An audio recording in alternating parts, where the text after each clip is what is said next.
रोखठोक वार्तांकन, रोखठोक बातमी। माढा तालुक्यातील कुरडू इथं अजितदादांच्या फोनवर झालेल्या वादंगावर माढ्याचे खासदार धैर्यशील मोहिते पाटील यांनी जोरदार तोफ डागली। या गावात बीडपेक्षा भयानक दहशत असल्याचा आरोप केल्याने पुन्हा नवा वाद निर्माण होणार आहे। कुरडू इथं मुरुम उपसा होत असताना महिला IPS अधिकारी अंजना कृष्णा यांनी यावर कारवाई सुरू केली होती। यानंतर राष्ट्रवादीच्या पदाधिकाऱ्यांनी थेट अजितदादांना फोन जोडून देत त्यांना अंजना कृष्णा यांना बोलण्यास दिले होते। यावेळी अजितदादांनी या महिला IPS अधिकाऱ्याला धमकावल्याचा व्हिडिओ सर्वत्र व्हायरल झाल्याने देशभरातून दादांवर टीकेची झोड उठली होती।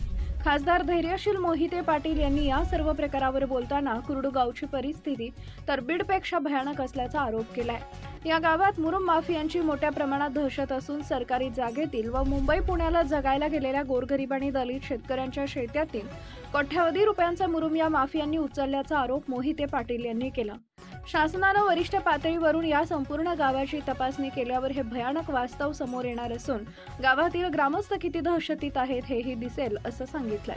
सोलापूरचे पालकमंत्री जयकुमार गोरे यांनी वाळू आणि मुरुम माफियांना सोडणार नसल्याची घोषणा केली होती। आता त्यांनी कुरडू प्रकरणातील माफियांवर तातडीने कारवाई करण्याची मागणीही धैर्यशील मोहिते पाटील यांनी केली आहे।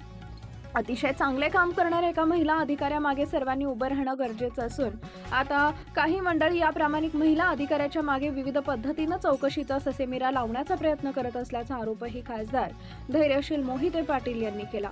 मुख्यमंत्र्यांनी या सर्व प्रकाराची चौकशी करून प्रामाणिक महिला अधिकाऱ्यास न्याय द्यावा अशी मागणी खासदार धैर्यशील मोहिते पाटील यांनी केली आहे। महाराष्ट्रातील महत्त्वाच्या आणि ताज्या बातम्या पाहण्यासाठी आमच्या जय हो न्यूज चॅनलला सबस्क्राइब करा आणि बेल आयकॉन प्रेस करा।